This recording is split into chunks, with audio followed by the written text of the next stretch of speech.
मछुआरे ने गागर में कैद राक्षस को ग्रीक बादशाह और हकीम दुम्बा की कहानी सुनाते हुए कहा कि पारस देश में रूमा नामक एक शहर था जिसके बादशाह का नाम ग्रीक था। बादशाह ग्रीक लंबे समय से कुष्ठ रोग से पीड़ित था और कई हकीमों व वैद्यों से इलाज करवाने के बावजूद बादशाह को आराम नहीं मिला था। अपनी स्थिति को लेकर बादशाह बहुत कष्ट में था। एक बार रूमा शहर में दुम्बा नामक हकीम संयोगवश आ पहुंचा। दुम्बा को जड़ी बूटियों की बहुत अच्छी जानकारी थी। साथ ही हकीम को अरबी, फारसी व यूनानी जैसी कई भाषाएं आती थी। जब हकीम दुम्बा को पता चला कि बादशाह को कुष्ठ रोग है तो उसने खुद ही बादशाह को संदेश भेजकर उनसे मिलने की इच्छा जताई। बादशाह ने हकीम की प्रार्थना स्वीकार करते हुए मिलने की इजाज़त दे दी। बादशाह से अनुमति मिलने के बाद हकीम दुम्बा अगले ही दिन ग्रीक के दरबार में पहुंच गया और उन्हें दंडवत प्रणाम किया। हकीम ने राजा के कुष्ठ रोग की स्थिति को देखते हुए कहा कि वह खाने व लगाने की दवा दिए बिना बादशाह को कुष्ठ रोग से मुक्ति दिला सकता है। हकीम दुम्बा के आत्मविश्वास को देखते हुए बादशाह ने भी दुम्बा को इलाज करने की अनुमति दे दी और रोग मुक्त होने के बाद बहुत सारी धनराशि देने की बात कही। बादशाह से इलाज की अनुमति प्राप्त होते ही हकीम दुम्बा सीधे अपने निवास स्थान पर पहुंचा और कुष्ठ रोग के इलाज में इस्तेमाल होने वाली दवाओं और औषधियों को मिलाकर एक गेंद और एक बल्ला बनवाया। अगले दिन हकीम दुम्बा औषधियों से बनी गेंद और बल्ला लेकर बादशाह के पास पहुंचा और उनसे घुड़सवारी की गेंदबाजी का खेल खेलते हुए इन दोनों को इस्तेमाल करने के लिए कहा। हकीम के कहने अनुसार ही बादशाह ग्रीक औषधियों से बनी गेंद और बल्ले को लेकर पोलो खेलने पहुँचे। पोलो खेलते हुए बादशाह थक कर पसीने से तर हो गए और पसीने के साथ ही औषधियाँ राजा के शरीर में प्रवेश करने लगीं। इसके बाद हकीम के कहे अनुसार बादशाह ने पोलो खेलने के बाद गर्म पानी से स्नान किया और फिर औषधियों के तेल से रगड़ रगड़ कर पूरे शरीर की मालिश की। जिसके बाद बादशाह सोने के लिए अपने कक्ष में चले गए। जब अगली सुबह बादशाह ग्रीक उठे तो उनके शरीर पर कुष्ठ रोग का कोई नामो निशान नहीं था और वह पूरी तरह से स्वस्थ हो चुके थे।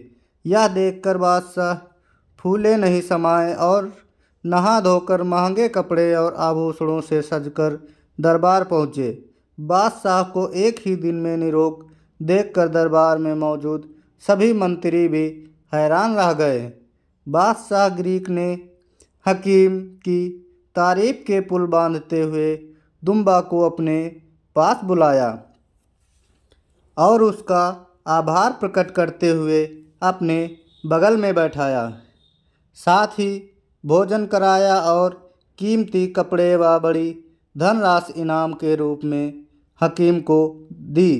इसके बाद से बादशाह हकीम को हमेशा अपने पास रखता और अब वह बादशाह के विश्वास पात्रों में से एक हो गया था।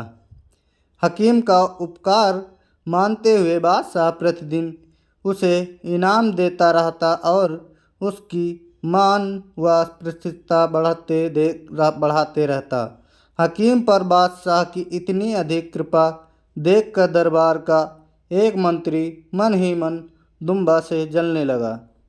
मंत्री उसे बादशाह की नज़रों से गिराने के अवसर खोजने लगा।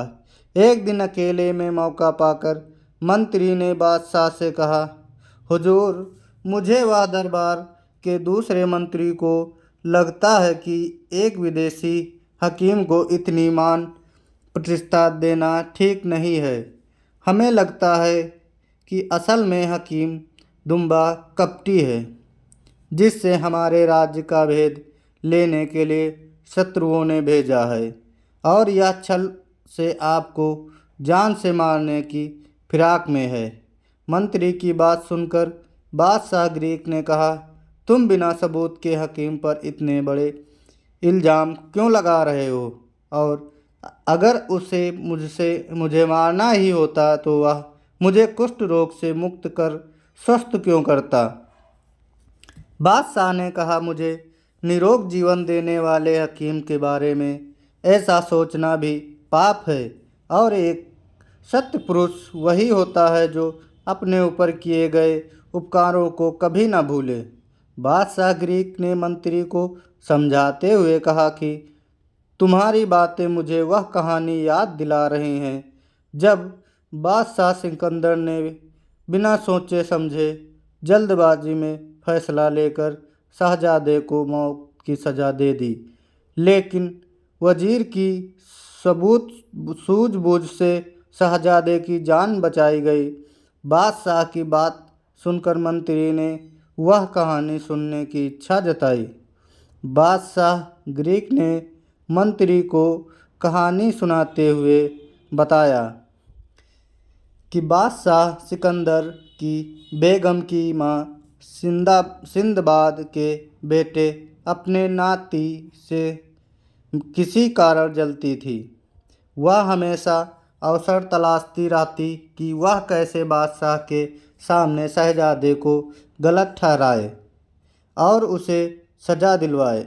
एक बार उसने छल से शहजादे पर गंभीर आरोप लगाने में सफल रही और शहजादा भी अपना बचाव नहीं कर सका। अपने बेटे को दोषी मानते हुए बादशाह सिंदबाद ने शहजादे को मौत की सज़ा देने का फरमान सुनाया। बादशाह सिकंदर के फरमान के खिलाफ जाने की किसी की हिम्मत नहीं थी। फिर भी बादशाह के दरबार में मंत्रियों में से एक वजीर ने हिम्मत जुटाते हुए बादशाह से जल्दबाजी में फैसले न लेने का निवेदन किया। वजीर बादशाह का विश्वास पात्र था। उसने सिकंदर से कहा, बिना सोचे समझे फैसला न लें। कहीं ऐसा ना हो जाए जैसे एक भद्र पुरुष ने दूसरे की बात सुनकर जल्दबाजी में अपने तोते को ही मार दिया और बाद में जिंदगी भर के लिए पछताता रहा।